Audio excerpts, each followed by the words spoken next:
Ah, salut, bonjour. Qu'est-ce qui se passe? Une shit. Welcome to the Day 9 Daily from the Iron Squid studio over here at ogaming.tv. Or maybe it's just ogaming TV. Maybe it's day9.tv or day9 TV. No one knows. Whatever you type in the internet, it will figure out what I meant for you. We're back for part 2 of this daily as I am in Paris, France, getting ready for the Iron Squid broadcast, casting alongside the epic and legendary Ponf Etude, who are really good looking in real life. I mean, I thought they looked good on camera, but IRL, when you have infinite FPS, whoo! Sexy gentlemen indeed. And I'm not just saying that because they might be within earshot. We're looking at some MarineKingPrime games from the round of 8 of the Iron Squid tournament. We just looked at game number 1 of that series that took place on Ohana, where we just saw some really clever play from MarineKingPrime, taking the traditional 10-minute push and splitting it into 2 halves, the Marine Marauder all upgrade portion and then the medevac portion. Was able to just bludgeon MC to death with a large shovel. And in this game, what we're going to look at is yet another, actually, the next game. And we're going to see some of the meta game considerations that emerge from game 1 coming into play in game number 2. Also, what do you guys think if I had a setup like this at home, where I had paper Paris behind me, all lit up, all nice and fancy? This is good. I kind of like my room. I look like such a silly white thug. Selling drugs! Yeah, I'm tough. Tons of people freak out that it's paper. That's not the Eiffel Tower. That's right. Oh, that's so good. Paper Soul. I could get Paper Soul. Alright, let's go into this game. Do you know Dan Hein? Yeah, I hear he sells drugs. He's so badass. But if you cross him wrong, he'll cut you. He'll cut you. That's right. Actually, I just play video games. This is on Cloud Kingdom, and I just like to note why in Protoss vs. Protoss is Le Blink so significant? Well, the reason is because there's this whole ridge to guard. Look at all these areas where the player can blink up, and of course at the natural expansion area, you have to worry about guarding that too. So it's very difficult to hold your front and prevent blink up into the main base. Now, most players are aware of that from the Protoss point of view because Protoss is the only race that has blink, but every single race has a way to exploit these types of ridges, making one of the reasons why, for instance, Ling Mutalisk is very popular on this map, despite the fact that it's relatively easy to hold 3 bases. 2 bases is actually more difficult for Protoss to defend than 3 versus a Zerg player. So we're going to see MarineKingPrime do a little bit of dat. So we're going to now be seeing MarineKingPrime doing his standard hold at the front. Supply depot. Followed by that there, barracks going down. Now this is a map where it is very, very common to go for some sort of 1-gate early expand. On the last map we looked at, it's also quite common to go for something like a 2-gate robo and then expand on Ohana. We're seeing once again MKP showing his variety of builds, but this is where we need to stop and note we're not on the ladder anymore. Laddering kind of has this weird influence where you can do the same build every single game. You're not going to be against the same person. And if you did a straight up game, okay, look, let me talk to you. I'm not talking to some viewer somewhere, right? Some guy who's I'm talking to you. Listen, look. Let's get real for a moment. Okay.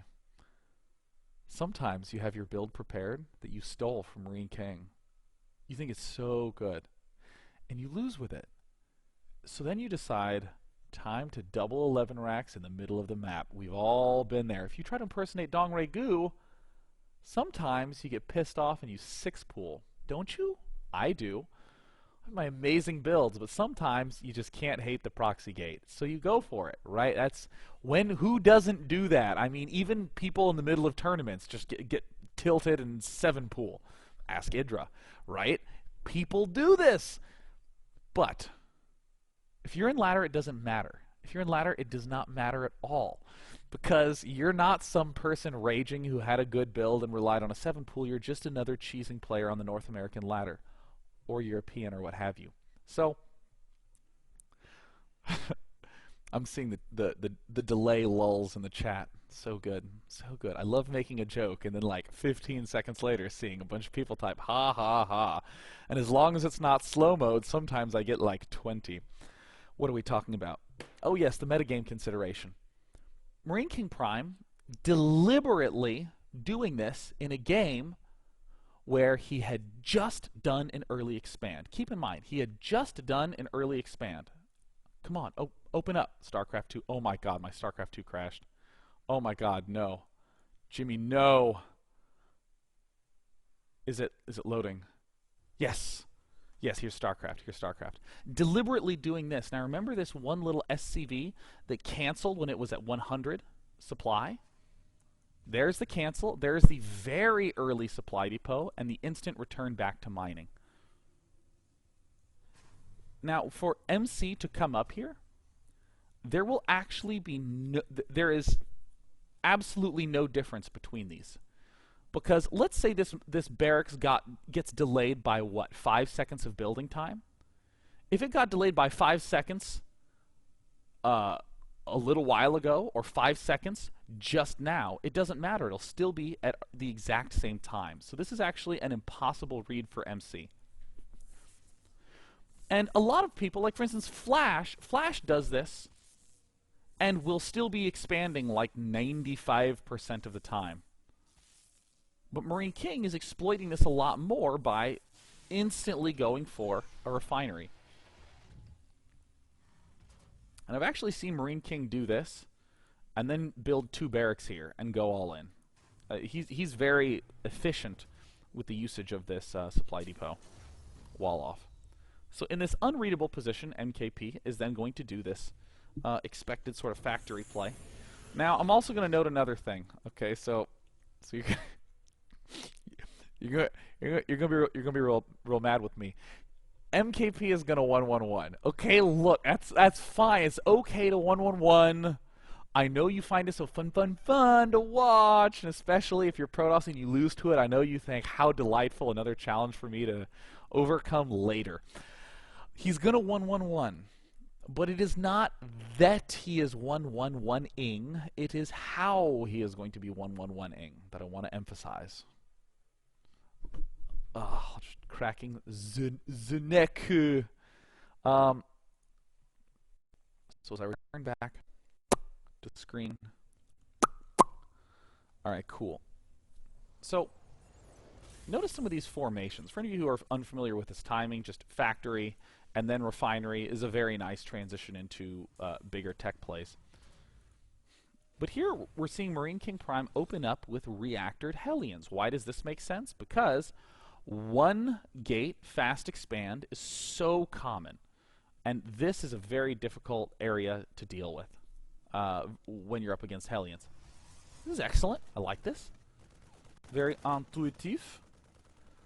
MKP sends his Marines out to do a little just Zelnaga Watchtower removal, and then around 4:05, 4:15, that's when our first Stalker is out. See, 4:15, boom! That's a real nice little timing. So MarineKingPrime knows his stuff. That's why these Marines are moving out and moving back. See look how great that is? Factory followed by refinery, easy starport. All the lifting, all the landing, and soon enough, all the backhanding. So cool. How cool.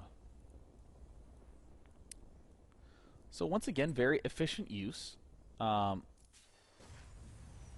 These Marines, I think it's interesting to note why they have pulled back so much.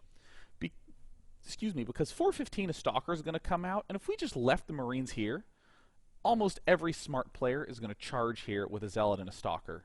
just blindly until they get to here. So these two Marines would be dead in the water. So that's why they're back and in safe hands by 4:15. Do all the shooting. But once again, he makes it as readless as possible. You can see the sight range from MC, and this is like just barely outside of it. It depends on the map, but a lot of times you can have easy lineups. Like you just say, okay, I'm going to line it up with my two gas geysers. So see how it kind of lines up just like that? So we know it's outside of sight range. So, and then we get the very fortunate push. Now this is very naturally going to force your opponent to do a couple things. He'll almost always bring this stalker back. Like almost always. Why? Because look at the time. 5:40. Warp gate is just not done yet. It actually literally cannot be done. 5:45 is about as early as you can get warp gate out, and that has to be nonstop chrono boosted. So you still, even in the earliest case scenario, you still have like 5 seconds before those warp gate units kick in. So this is super safe and almost always guarantees a retreated stalker and some formation at ramp top. So in other words, guaranteed scout. So good.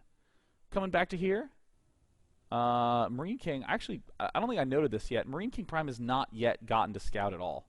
However, still, guaranteed scout, guaranteed information. So here is yet another cool thing that we're seeing MarineKingPrime do. He has his... Oh no, I alt-tabbed. Oh no, get back into the game. Get back into the game. Come on. Alright, cool, I'm back. Excellent. So another cool thing. We want to go 1-1-1, right? That's our sort of final wind-up there formation. But first we're going to see MarineKingPrime go for the early medevac and cloak. Oh, that's kind of interesting. That's kind of weird. We're going to see its utility in a moment. Still, we see MC do the usual mixture of things. He ends up going for gateways. Gateways will generally be done. Warp gates will almost always be done by 6:15. These extra gateways will not always be out. Sometimes they're as late as 7, but really never much later than that. But I like to say 6:15 to 6:30 is when I know I'll be up against some more dudes. And here is this cool concept known as forcing. Now, I've talked a little bit about forcing just in a general sense, but to review, it's when you do an action that forces him into a certain response. Forcing is kind of a weird term to use, because what's literally happening is that if he does something else, we kill him. So we're not actually making him do anything, right? It's kind of like if you build air units, you're forcing him to build turrets, because if he doesn't, you kill him, right? So we say forcing because it forces us to only have to really think about one situation. In the other situations, we don't think. We just go kill him. So by going for early Hellions, we're going to force him to build some number of stalkers. Generally, he can't get away with 1 because we're still building Hellions, and we're just going to be killing him otherwise. But generally, he'll be building 3 or 4. And this drop up on the high ground is a further way to force that. He can't cover the front and this with a small amount of stalkers. He'll need to build a large amount of stalkers. So MKP moves right on up. I'll just note that back home in the building area, we see MKP, just going into Banshee production, intuitive, going into this barracks that had built this tech lab, just moves back to the reactor, and then the factory builds its own damn tech lab. But I mean, for the production, it's pretty straightforward. Hellions into medevac, and now into 1-1-1. But there's some significant forcing we're about to see. 3 stalkers down.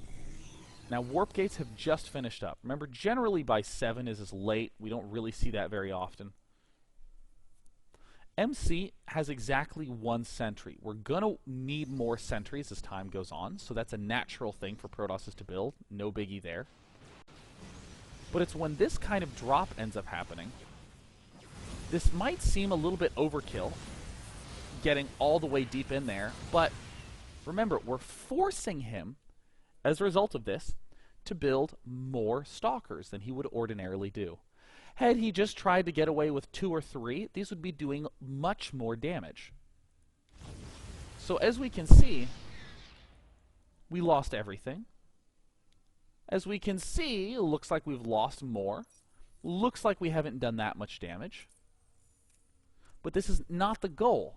The goal is not to deal damage to this probe line. The goal is to mess up what he's doing with his buildings by forcing him to build these very costly stalkers. Stalkers are costly because they cost 125 and 50, which in the early game is basically all our minerals and gas. So indeed, MC will have a robotics facility. But even with this modest construction of gateway units, with this very late robotics facility, look at the resource distribution.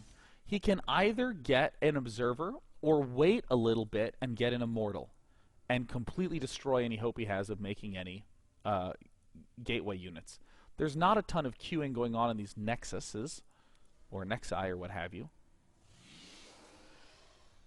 So, once again, by going for the Banshee play, this is forcing the opponent to build an observer, because if for some reason MC went for an immortal, we would do significant damage here. So there's some interesting shooting going on here. 95% of players just kind of go, bah, just kill off the probes. Probes are good. Gobble probes, num num. We're not trying to do that.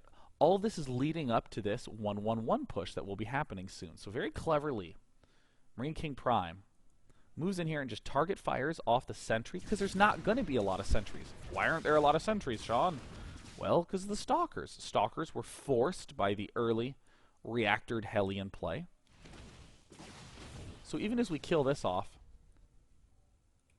we're in pretty good shape for the overall setup of his buildings. Now, what I'll note is that right now, MC and most Protosses would start to stabilize. You know, we have the observers at this back. We're soon going to have observers at this. Yeah, well, yeah. Seriously wants that rally the observer back. And this is where you could start a robotics facility. Ooh, that takes a minute, and then a Colossus with Chrono Boost takes about another minute. So by 10 minutes, we could have a Colossus up. By 10 minutes, we could have something else other than stuff out of these buildings. We could get something special out. So what does MarineKingPrime do? He's just gonna like push like right now. He's gonna wait for one more round of unit, and he's gonna go, go, go. And there it is. This is such a smart time to push because MC has to have dudes at the back to protect against a cloaked Banshee. Dudes at the back of his natural, and further dudes at the back of his main. As we see this Banshee moving in, sure, it'll do whatever damage it can. This isn't essential. I mean, doing damage is fine. But more importantly, this push, which is not gigantic, mind you, but still a solid 1-1-1 style push, especially with the 2 Banshees in there and all the SCVs repairing. This is striking before it is physically possible to have something like a Colossus, like Speed Zealots, Storm, any of that. And final note,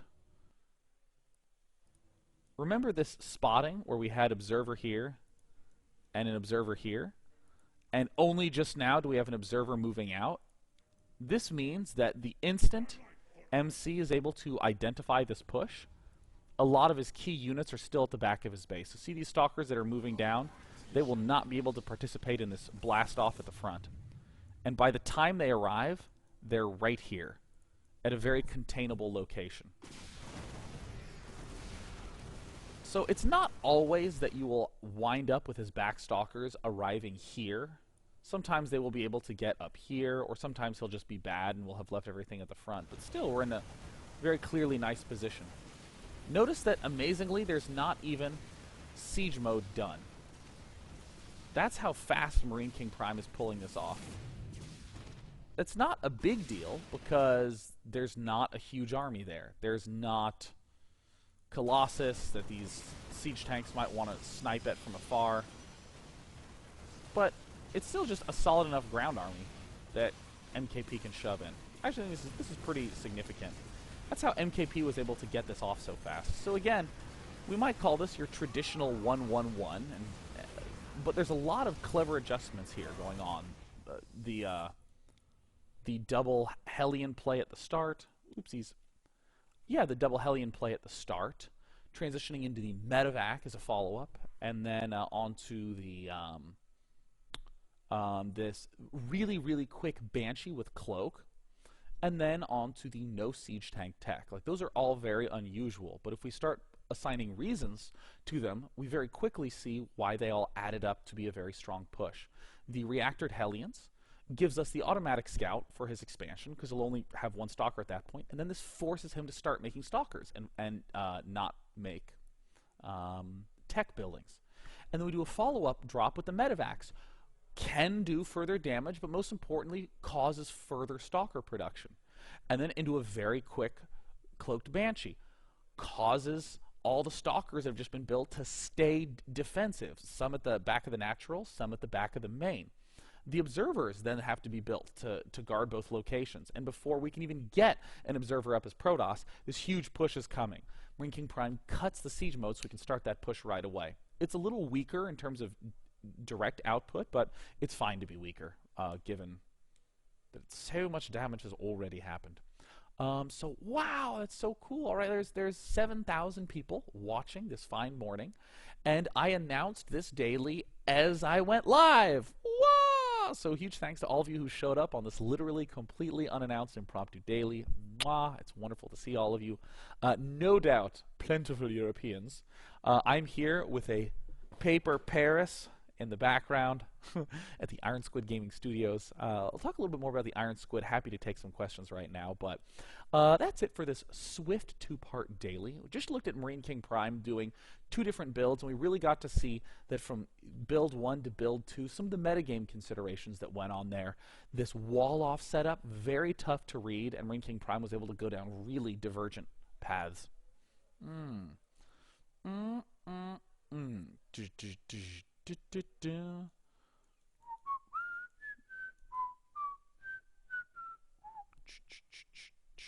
Let's take this great question from Judge Retribution. As Protoss, what do you think is the best way to try to handle this style of gameplay? You know,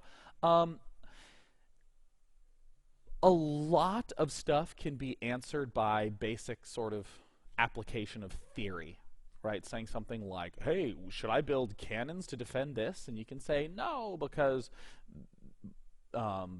if you went for early cannons, you wouldn't even be able to make use of early upgrades. Your forge is kind of useless. You know, you can make these sort of just general understanding responses. But for this one, I think that it's difficult to give a general theory answer to it due to how due to the fact that it's such a well-timed build from MarineKingPrime that a lot of it will come down to control decisions and sort of just in-the-moment judgment decisions. But my my instinct, if I saw a medevac drop Hellion, here's what would go through my mind.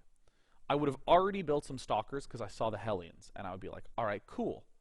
I know that he has just built Hellions and a medevac.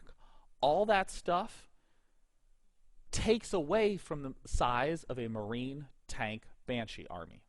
In fact, he might not even be going Marine tank Banshee. He might not even be going 1-1-1. But no matter what he's doing, Hellions and medevacs are not good for getting a big army. So what I would then say is you could probably just emphasize mostly all stalkers. And then you can have like 2 to 3 stalkers and an observer in each key location, and then just push forward with the rest of your stalkers and do a lot of those delay tactics, because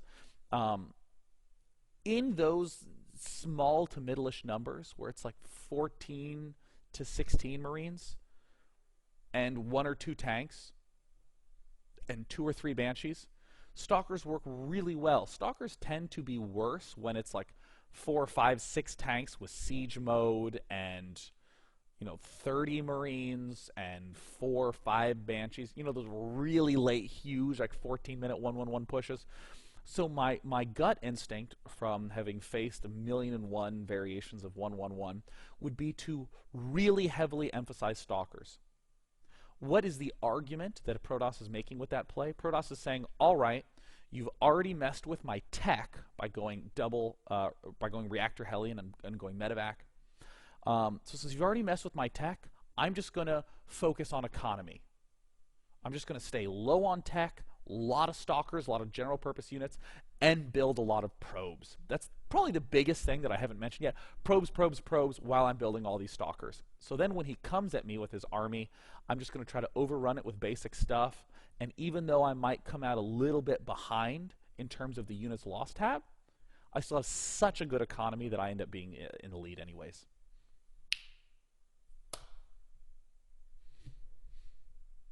All right, I think that was a thorough answer. All right, let's see here. So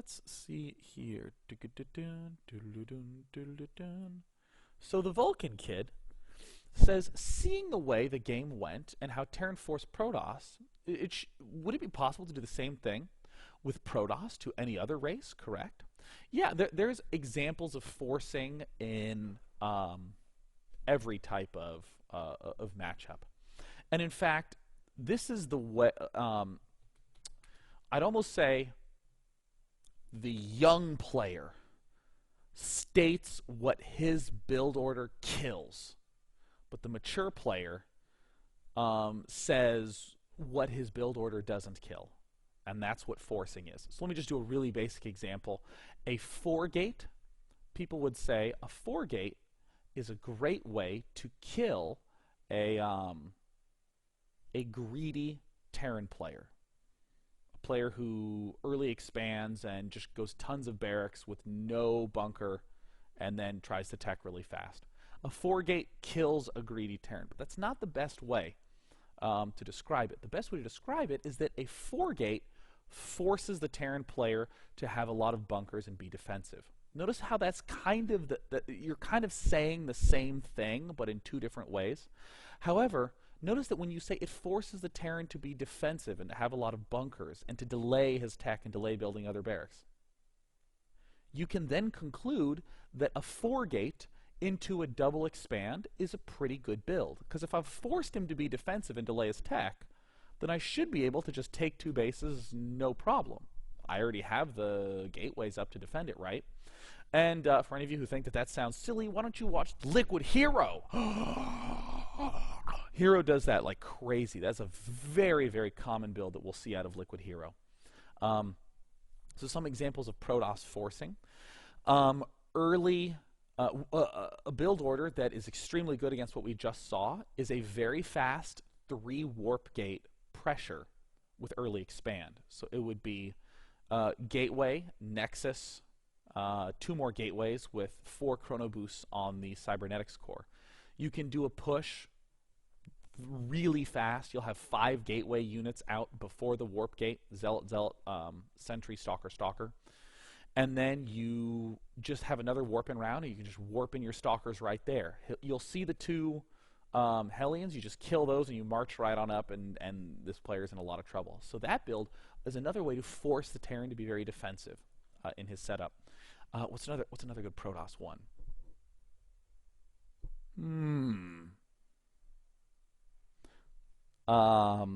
I think the simplest one is that building Colossus forces Vikings out of a player.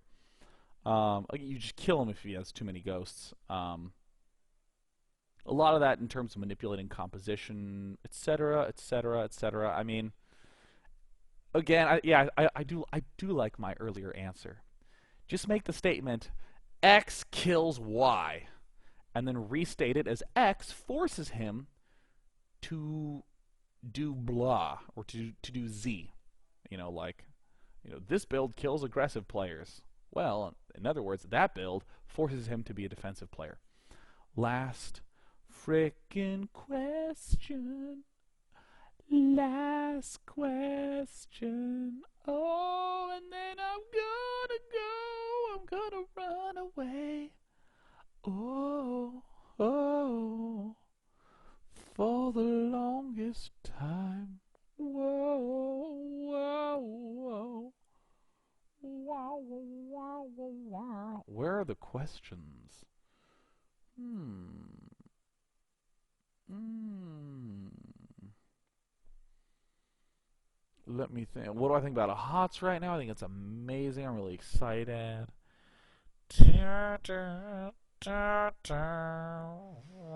Last question from Dapansa. Day 9, do you think Marine King Prime went for one base all-ins because on this map it's really difficult for Terran late game and toss Deathball because of there's no wide spaces? I this answer, I feel like it's very easy to be like, no, I just don't think that's why he did that. I think the Terran has a fine late game there. Um, build order, you choose styles and build orders not because of what's bad. You choose it because of what's good. Let me invent a map. I'm going to call this map, what should I call it? I'm going to call it Battle Crag. I invented this map. It's called Battle Crag. It's pretty cool, right? Yeah, I could name Nintendo titles all day. We'd make a sequel called Battle Crag 64, and then later on Battle Crag U, because we have no originality and we love feeding off the success of Nintendo. But anyways, Battle Crag. I'm gonna create this imaginary map, Battle Crag, so you have no emotional ties to it.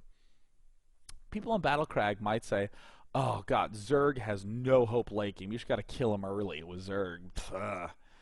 That is the wrong way to think, because when you're playing, you should be looking for ways to win. You shouldn't just be stating what your strong point is and saying, "Well, I'm just not going to do that." So on Cloud Kingdom, the reason that the only reason I was talking about, or the reason in the 111 that we were talking about, is that it is a good way to exploit the openness of the front and exploit the ridge along the side. That's why it's strong. And then we can follow up with this 111. And then you can just stop there, because if that map, if Battle Crag truly is bad for Zerg in the late game, that still does not answer the question, what strategy do I do? Because you do need to pick one. You do need to pick a strat, because if you start in there and someone says, "What are you doing?" and you're like, "Not late game," then you still don't know what you're doing. So that is my answer for any strategy. It is, why is it good? Not why should I not do something different? So specifically though, I think that this map is fine in mid and late game for Terran. Terran have such a nice time getting a lead in expansions in the mid game that by the late game, I think Terran's in fine position. The thing that is tough for Terran is if a Terran player doesn't get a lead in the mid game, then going into the late game. Well, actually, I don't want to say lead in the mid game. If Terran doesn't get a lead in bases in the mid game, then I'm kind of looking at the Terran like, okay, well you're just in a rough spot. You are in a rough spot. So choose a strategy that exploits something else like this 111, or choose a strategy that allows you to get that earlier fourth in the mid game. Because with the space set up, it's very tough for Protoss to do pressure on a Terran fourth if you do it right. And I did a daily on this. It was Ganji going up against someone. Ganji, standard Terran vs. Protoss. It was called in defensive standard play because Ganji played so well going standard. He was playing against Sase. That's right, he was playing against Sase. I'm done. I did a daily, you guys. And we're going to play the same song we played before the daily and after the daily, because I only have one song. Because I'm in France, I'm in Paris, and now that I'm going to go watch Iron Squid, it's on Saturday. I'd be thrilled to have you. I'd be really, honestly, I'd show up, please. Please tune in. 4,000 seats sold out at the Palais de Congrès on the Iron Squid. Au revoir. Je suis jour neuf. Ciao. All right, we're not on a break. The show's over. See you next time. Bye, guys.